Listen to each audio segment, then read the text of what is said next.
देखो चला है ऐसा ना कि हम जिसको कह दिए जीतेगा मतलब वही जीतेगा। हल्ला मत करो यार।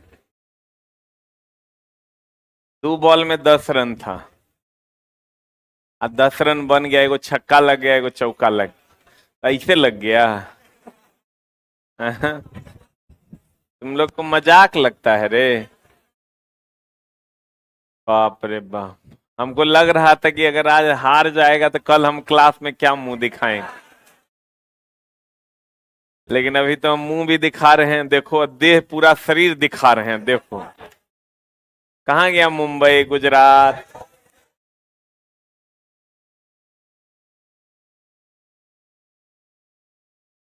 आ रहे हैं। मारेंगे 10, गिनेंगे 1। कोई दिक्कत, जीतल पहले से आउट था कि हम लोग जीत रहे हैं। क्योंकि चला हम आज तक जिसका सपोर्ट किए हैं वही जीता है। एक आध साल मुंबई से चेन्नई से हट गए थे क्योंकि कप्तान बदल दिया था, जडेजा को बना दिया था पिछले बार। तो हट गए। फिर इस बार बना दिया, सट गए। कौन सा चैप्टर है? बिलियन। एक आईपीएल और खेलेगा धोनी। रात अनाउंसमेंट भी कर दिया। हाँ, रात में अनाउंसमेंट भी हो गया, तुम लोग सुना नहीं क्या? हम तो लास्ट तक सुने।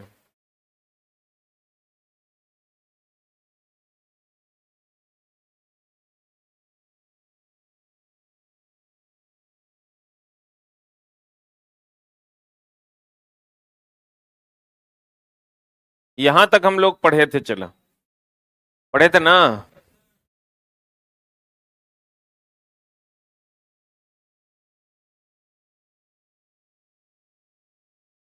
एक होता है आइसोटोनिक विलियन। कौन विलियन होता है? आइसोटोनिक विलियन वैसा विलियन है।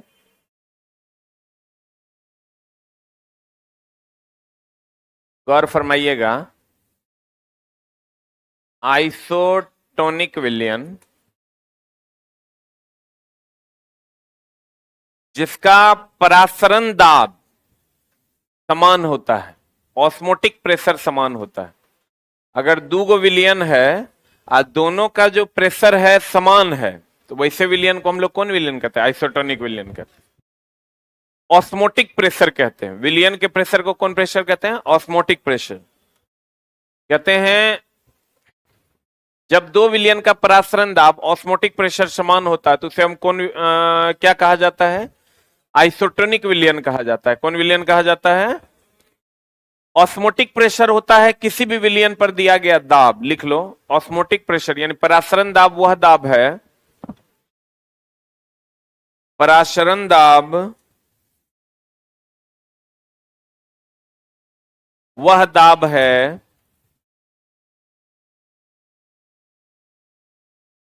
जो किसी विलियन पर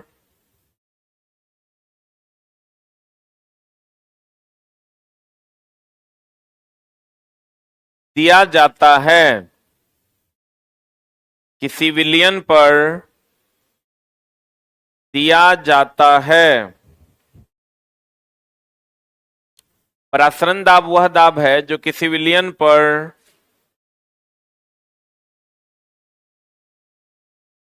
दिया जाता है।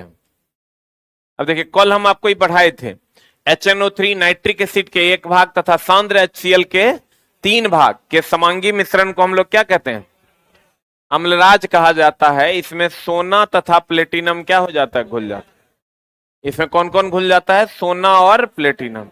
HNO3 और अनुपात HCl जो होता है ये 1:3 होता है। एक्वारेजिया, या इसी को हम लोग क्या कहते हैं? अम्लराज। एक्वारेजिया या क्या कहते हैं? चला अम्ल, इसका क्वेश्चन निकाल के दो तो इस चैप्टर का। HCl अनुपात HNO3। कभी कभी यहाँ क्या करता है, चला HNO3 के जगह पर यहाँ H2SO4 दे देता है, तो ये भी सही है। कभी कभी HNO3 के जगह पर क्या दे देता है? H2SO4 दे देता है, तो ये भी आपका क्या है? सही है।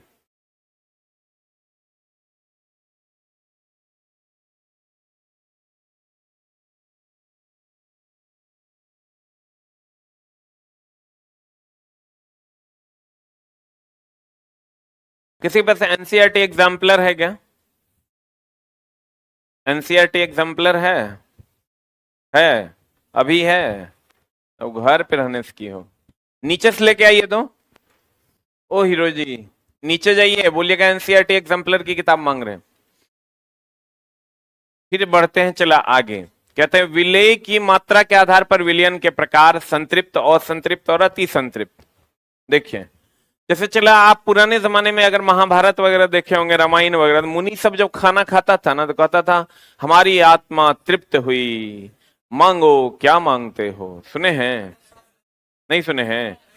पहले के जमाने में मुनि सब कहता था, जब खाना खाता था तो कहता था हमारी आत्मा तृप्त हुई, मांगो क्या मांगते हो। तो देखिए इस आधार पर, तृप्ति के आधार पर तीन प्रकार का विलयन होता है। जैसे एक होता है असंतृप्त विलयन। असंतृप्त विलयन जिसमें विलेय की मात्रा बहुत कम होती है और घुलाया जा सकता है। एक होता है संतृप्त विलयन जिसमें विलेय की मात्रा उतनी होती है जितनी होनी चाहिए। और एक होता है अति संतृप्त विलयन।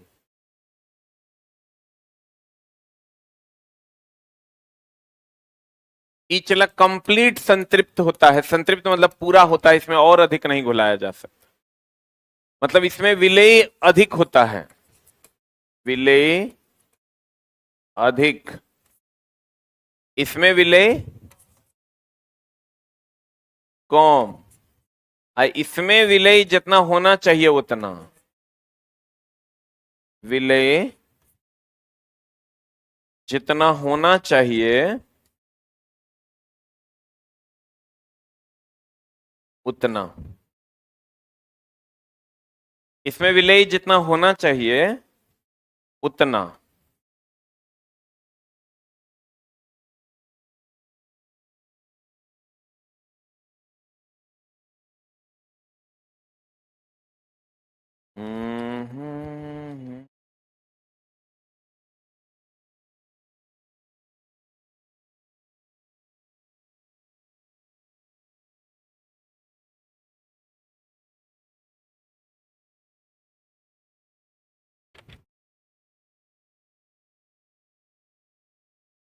हम देखते हैं, एक क्वेश्चन है इसमें, वो भी करवा देंगे। कहते हैं चला जी विलेय कम है तो क्या? असंतृप्त। विलेय जितना होना चाहिए उतना है संतृप्त, अगर जितना होना चाहिए उससे बहुत अधिक है तो अति संतृप्त। संतृप्त मतलब जितना होना चाहिए उतना है, असंतृप्त अ का मतलब होता नहीं है, संतृप्त इसका मतलब जितना विलेय होना चाहिए उससे कम है। अति संतृप्त मतलब जितना खाना चाहिए उससे बहुत ज्यादा खा ली। बोलन रे। कहते हैं विलेय के मात्रा के आधार पर विलयन तीन प्रकार के हैं। संतृप्त, संतृप्त मतलब जितना होना चाहिए उतने ना, असंतृप्त जितना होना चाहिए उससे कम, अति संतृप्त जितना होना चाहिए उससे बहुत ज्यादा। देखिए यह असंतृप्त, इसमें और घुलाया जा सकता है। यह संतृप्त, यह है अति संतृप्त, मतलब इसमें और अधिक घुलाया नहीं जा सकता। इसको देख के दारू का याद आ रहा होगा ना रे। कहते हैं संतृप्त विलयन वैसा विलयन जिसमें विलेय पदार्थ संतृप्त है, वैसा विलयन जिसमें विलेय पदार्थ की मात्रा आवश्यकता अनुसार घुली हो उसे संतृप्त कहते हैं, मतलब और ज्यादा घुलाने की आवश्यकता नहीं है उसे संतृप्त कहते हैं। असंतृप्त कहता है वैसा विलयन जिसमें विलेय पदार्थ की मात्रा आवश्यकता से कम घुला हुआ है उसे असंतृप्त विलयन कहते हैं। अति संतृप्त वैसा विलयन जिसमें विलेय पदार्थ की मात्रा आवश्यकता से बहुत अधिक घुली हो एवं उससे अधिक उस तापमान पर नहीं घुलाया जा सके, मतलब अति संतृप्त है, जितना घुलना चाहिए उतना घुला हुआ है, उससे ज्यादा अब घुलाया नहीं जा सकता, तो उसे हम अति संतृप्त विलयन कहते हैं। देखिए जिसमें और घुलाया जा सकता था है असंतृप्त, जिसमें जितना होना चाहिए उतना है संतृप्त, और जिसमें और नहीं घुलाया जा सकता वो अति संतृप्त हो। बोलो न रे।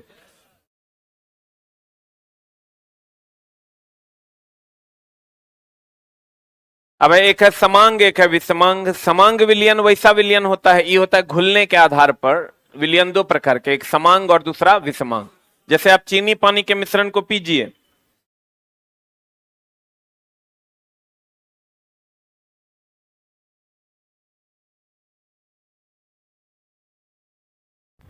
एगो लड़का कहता है सर जब आप इतना खुश हुए हो तो बिग बूस्टर का 3 महीना के लिए टेस्ट सब फ्री कर न दीजिए।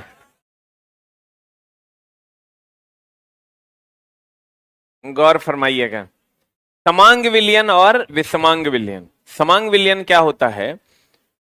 समांग विलयन वैसा विलयन जैसे चीनी पानी का मिश्रण है, आप उसको पी रहे हैं और हर जगह एक जैसा मिठास लगे तो समांगी विलयन हुआ, और कहीं पर ज्यादा और कहीं पर कम लगे तो विषमांगी विलयन हो।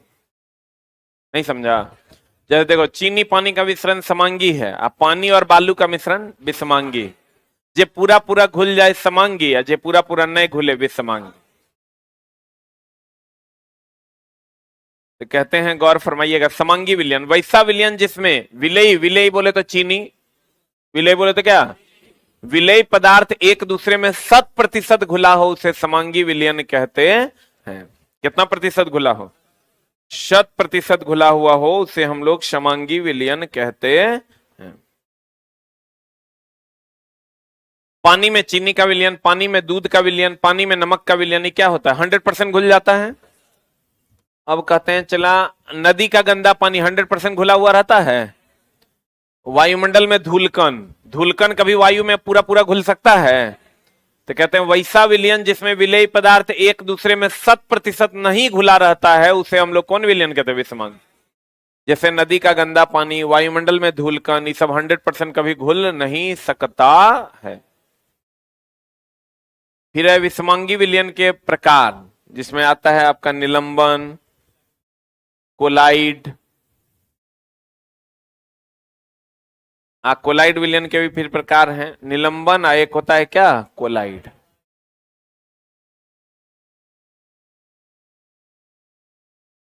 विषमांगी विलयन के प्रकार हैं। विषमांगी विलयन कितने प्रकार के? 2, एक निलंबन और दूसरा कोलाइड। अब निलंबन क्या है चला,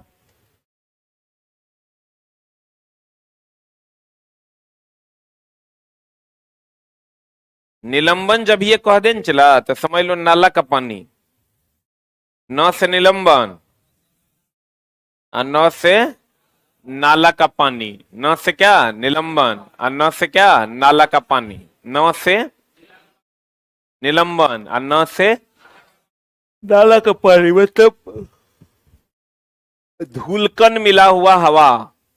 वैसा विलयन जिसमें पूरा पूरा घुला हुआ कुछ भी ना हो उसे हम लोग निलंबन कहते हैं। इसमें जो विलेय के आकार होते हैं वो बड़े बड़े होते हैं, दिखाई देते हैं। कोलाइड होता है जिसमें पूरा पूरा घुला हुआ हो, विलेय के आकार छोटे हो, उसे हम लोग क्या कहते हैं? कोलाइड। ओकर एग्जाम्पल हो गया दूध। निलंबन का एग्जाम्पल नाला का पानी, निलंबन का एग्जाम्पल दूध। न से निलंबन, न से नाला का पानी। कोलाइड का एग्जाम्पल हो गया दूध। नहीं समझा? निलंबन बोले तो लिख लो कहीं पर, निलंबन नाला का पानी।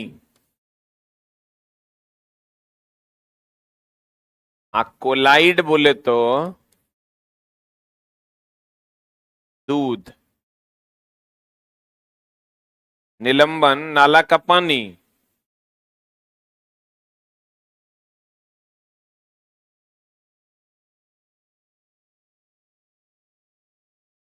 कोलाइड बोले तो क्या, दूध। निलंबन नाला का पानी, कोलाइड बोले तो क्या, दूध।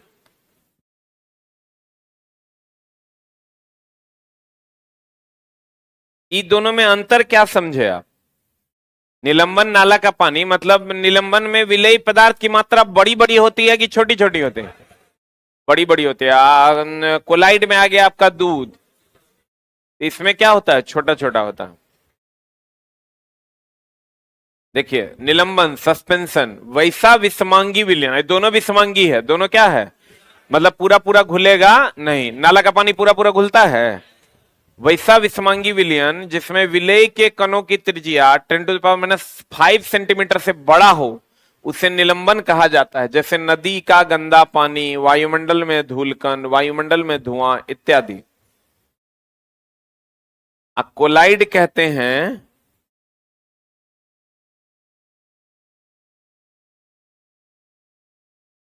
एकर त्रिज्या चला 10, देखो दोनों में डिफरेंस है। एकर त्रिज्या 10⁻⁻5 से बड़ा है, -5 सेंटीमीटर से बड़ा। इसकी जो त्रिज्या है ये 10⁻⁻5 टू 10⁻⁻7 सेंटीमीटर के बीच में है, इससे बड़ा नहीं हो सकता। 10⁻⁻5 ये भी तो बहुत छोटा हुआ। 10⁻2 हो गया 100 सेंटीमीटर, हाँ 0.001 सेंटीमीटर। 10⁻3 हो गया, 10⁻5 हो गया, मतलब 0.00001 सेंटीमीटर, तो बहुत छोटा नहीं हो गया। तो इतना के रेंज में इसका कोलाइड का आकार होता है 10⁻5 से 10⁻7 सेंटीमीटर। ई होता है 10⁻5 सेंटीमीटर से बड़ा, तो बड़ा तो कुछ हो ना हो सकता है इतना बड़ा लकड़ी का टुकड़ा हो, नाला के पानी में तो वो ना हो सकता है। धुआं उड़ रहा है तो हो सकता है बड़े बड़े राख के कण उड़ रहे हो, बड़ा आग लगेगा तो बड़ा बड़ा राख का कण उसमें क्या होगा, ऊपर उड़ेगा। किसमें? निलंबन में। निलंबन में नाला का पानी है, धुआं है, यही सब ना है। तो कहते हैं, गौर फरमाइएगा, कण किसके बड़े होंगे, निलंबन के कि कोलाइड के? कहते हैं वैसा विषमांगी विलयन जिसमें विलेय के कणों की त्रिज्या 10⁻5 से 10⁻7 सेंटीमीटर तक हो, उसे कोलाइड कहा जाता है। जैसे दूध हो गया, पनीर हो गया, शहद हो गया, सेंट हो गया, पेंट हो गया, क्रीम हो गया इत्यादि। अब ये भी दो प्रकार का होता है, पायस और एक क्या होता है, जेल। कभी जेल वेल देखे हो माथा में लगाते हुए, बाल में देखे हैं? एक होता है पायस, पायस में हो गया दूध, सेंट, ये सब हो गया पायस। जेल में हो गया जो जेल हम लोग लगाते हैं। कहते हैं यह द्रव में द्रव का विलयन है। किसमें किसका विलयन? द्रव में द्रव का विलयन है। जैसे दूध हो गया, इत्र हो गया, पेंट हो गया, गोंद हो गया, ये सब द्रव में किसका विलयन है? द्रव का। अब वही अगर आप, अब देखिए द्रव में द्रव, ठोस में द्रव का क्या मतलब है कि जैसे पानी है, आप पानी में आप चीनी मिला दिए, पानी में आप क्या मिला दिए? चीनी। तो द्रव में ठोस मिला दिए, पानी में चीनी मिला दिए, मतलब किसमें क्या मिला दिए? द्रव में ठोस मिला दिए। तो द्रव में ठोस और ठोस में द्रव में अंतर है। जैसे द्रव में ठोस का मतलब हुआ द्रव की मात्रा ज्यादा और ठोस की मात्रा कम। नहीं समझे? जैसे इस रूम में आप हैं, आप में रूम नहीं है, क्योंकि रूम का आकार बड़ा है और आपका आकार छोटा है। जिसका आकार छोटा होता है उसमें, हाँ, जिसका आकार बड़ा होता है उसमें छोटा, बड़ा में छोटा होता है। क्या होता है चला जी? बड़ा में छोटा होता है। किसमें क्या होता है? अब देखिए पानी बड़ा है कि छोटा है? अरे मात्रा पानी की अधिक ना होती है, आज चीनी की मात्रा कम, तो पानी में चीनी होता है। किसमें चीनी होता है? पानी में चीनी होता है कि चीनी में पानी? पानी में चीनी, मतलब ज्यादा में कम, रूल ये है। तो ई अगर हम चला कहते हैं, आप किधर गया,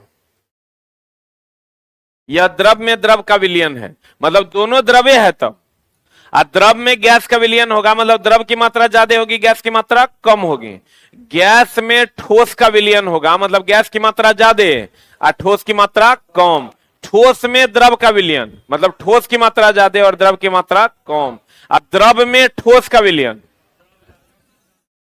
किसकी मात्रा ज्यादा? द्रव की मात्रा ज्यादा और ठोस की मात्रा कम। नहीं समझा? जैसे धुआं ले लो तुम, धुआं गैस में ठोस है, गैस तो रहवे करता है, छोटे छोटे राख के कण होते हैं, तो गैस में ठोस है। नहीं समझा? धुआं की अगर बात करोगे आप, धुआं की बात करोगे तो धुआं गैस में ठोस है।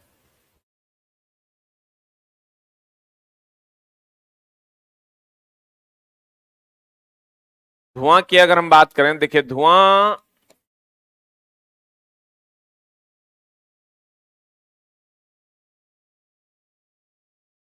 ये राख के कण है। राख के कण है चला, तो गैस तो है, ये है। गैस में क्या है? राख बोले तो ठोस ना, तो गैस में ठोस है, बोलवे नहीं करेंगे। तो कहते हैं चला पायस जो होता है वो द्रव में द्रव है।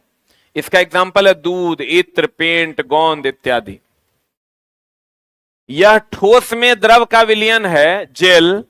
जैसे कभी चला आप ये क्या बोलते हैं उसको, वैसलीन लगाए हैं?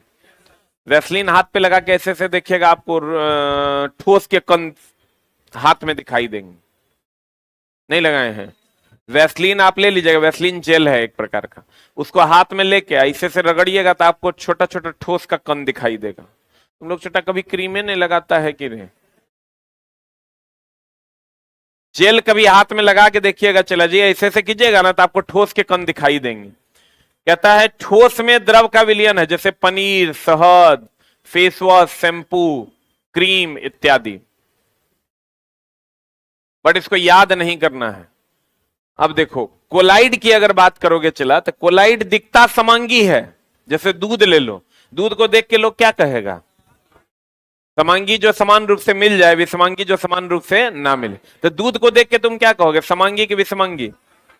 देखने से ही लगता है पूरा पूरा मिला हुआ है, लेकिन वो है क्या? विषमांगी। आप कहेगा कैसे पता चलेगा? हाथ पे आप दूध ले लीजिए, इसे गिराते रहिए, देखिएगा छोटा छोटा ठोस का कण आपको दिखाई देगा।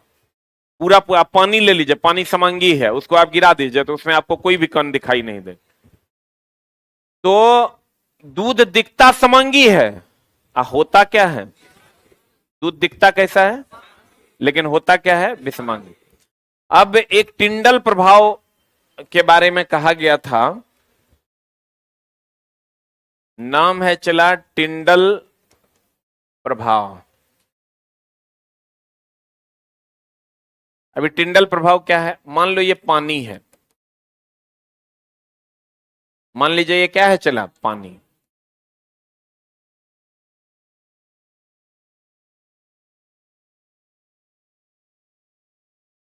और ये मान लीजिए चला जी दूध है।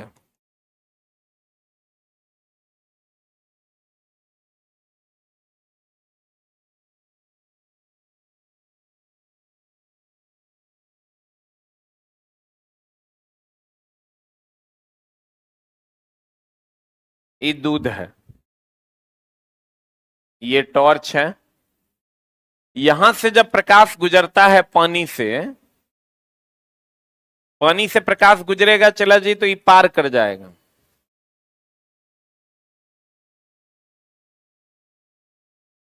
पार कर जाएगा।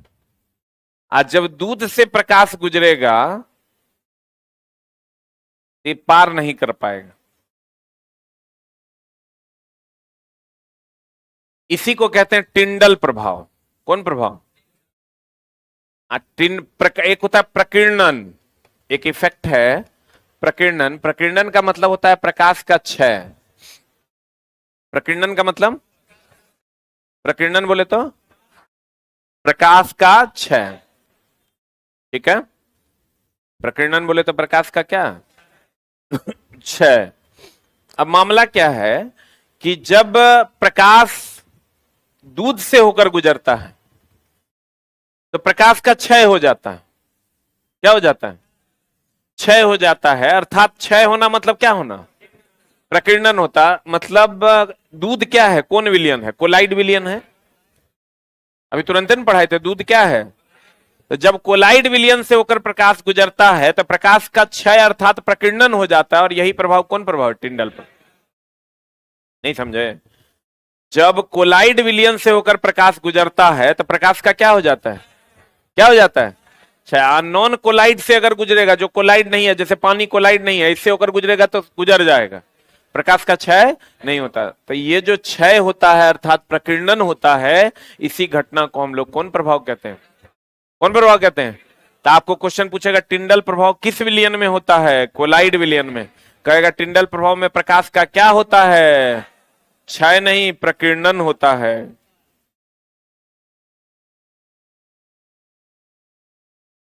गौर फरमाइएगा। कहते हैं कोलाइड समांगी दिखाई देता है, परंतु वास्तव में यह क्या है? फिर कहता है कोलाइड से गुजरते हुए प्रकाश की किरण के पुंज का प्रकीर्णन अर्थात क्या हो जाता है? क्षय। अगर कोलाइड के विलयन से आप गुजार दीजिएगा प्रकाश को, तो प्रकाश का क्या हो जाएगा? क्षय हो जाएगा, क्षय हो जाएगा। कोलाइड के प्रमुख गुण क्या क्या है? पहला है टिंडल प्रभाव। कौन प्रभाव चला? टिंडल प्रभाव क्या कहता है? जब प्रकाश के किरण पुंज को अंधेरे कमरे में कोलाइड विलयन से गुजारते हैं तो विलयन में प्रकाश का पथ स्पष्ट दिखाई देता है। इस प्रभाव को कौन प्रभाव कहते हैं? टिंडल प्रभाव कहते हैं। स्पष्ट दिखाई देता है मतलब देखो, ये जो प्रकाश यहां से गुजरेगा तो यहां से तो गुजर जाएगा, लेकिन यहां से नहीं गुजर पाएगा। देखो, यहां से गुजरने के लिए इसको खत्म हो जाएगा, यहां आते आते ये लास्ट हो जाएगा, इससे इसको पार नहीं कर पाएगा। यही टिंडल प्रभाव है मेनली। टिंडल प्रभाव के कारण यह है कि कोलाइड कण प्रकाश की किरणों को क्या कर देते हैं? प्रकीर्णित कर देते हैं। प्रकीर्णित कर देते हैं मतलब क्या करते हैं? क्षय कर देते हैं। अब देखो, इसका टिंडल प्रभाव का एग्जांपल है, कभी आप देखे होंगे इस टाइप का वेंटिलेटर में प्रकाश को आते हुए उसमें धूलकण दिखाई देता है। प्रोजेक्टर में धूलकण दिखाई, प्रोजेक्टर लगा हुआ रहता नहीं दिखाई देता बहुत सारा धूलकण। ये सब भी किसके प्रभाव के अंतर्गत है? टिंडल प्रभाव। कहते हैं एग्जाम्पल, सूर्य की किरणें अंधेरे कमरे में किसी छिद्र से होकर आती है। अगर ये अंधेरा कमरा में किसी छिद्र से होकर सूर्य की किरणें आती है, किरणों में उपस्थित धूल के कण दिखाई देते हैं। ये किसका प्रभाव है? टिंडल प्रभाव। सिनेमा हॉल में जब प्रोजेक्टर लगता है ना, चला जी, इसके मार्ग में बहुत सारा धूलकण दिखाई दे। सिनेमा हॉल में जब प्रोजेक्टर द्वारा स्क्रीन पर प्रकाश डाला जाता है तो प्रकाश के पथ में उपस्थित धूल के कण के कारण प्रकाश का पथ दीप्तमान हो जाता है। दीप्तमान हो जाता है मतलब चमकने लगता है। यह प्रभाव भी टिंडल प्रभाव। अब देखो, कुछ नहीं है, हमने आपको कहा विलयन की अगर हम बात करें विषमांगी विलयन की, तो विषमांगी विलयन हमारा दो प्रकार का। पहले तो विलयन दो प्रकार का, एक हो गया समांगी, एक हो गया कौन? विषमांगी। समांगी उसे कहते हैं जो पूरा पूरा घुल मिल जाए। समांगी उसे कहते हैं जो पूरा पूरा क्या करे? घुल मिल जाए। उसे हम लोग क्या कहेंगे? समांगी। जैसे आप नदी नाला का पानी समांगी है कि विषमांगी है? विषमांगी है। लेकिन चला चीनी प्लस पानी, चीनी प्लस पानी समांगी है। नमक प्लस पानी, नमक प्लस पानी क्या है? समांगी। इसका एग्जाम्पल क्या है? नाला का पानी, धुआं। नाला का पानी क्या है? समांगी कि विषमांगी? विषमांगी विलयन कितने प्रकार का? दो प्रकार। कौन कौन? एगो कोलाइड, एगो निलंबन। कोलाइड में हो गया, चला नॉर्मली इसका एग्जांपल ले लो दूध। इसका एग्जांपल ले लो नाला का पानी। इसका जो आकार होगा वो 10⁻⁻5 से 10⁻⁻7 सेंटीमीटर होगा। इसका जो आकार होगा वो 10⁻⁻5 सेंटीमीटर से बड़ा होगा। बोलो हाँ या ना? क्या रे, क्या बज रहा है?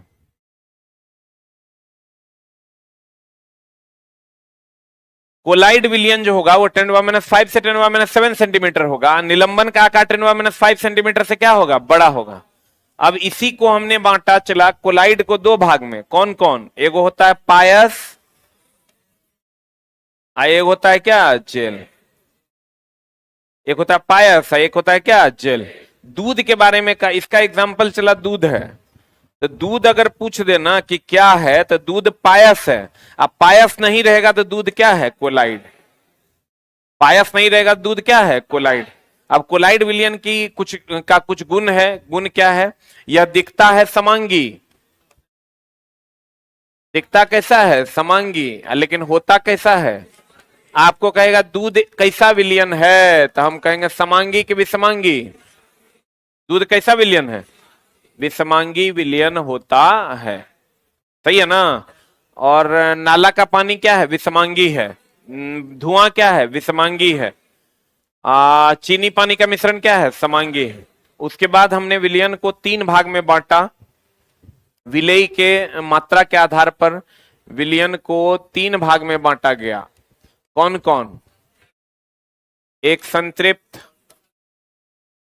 एक असंतृप्त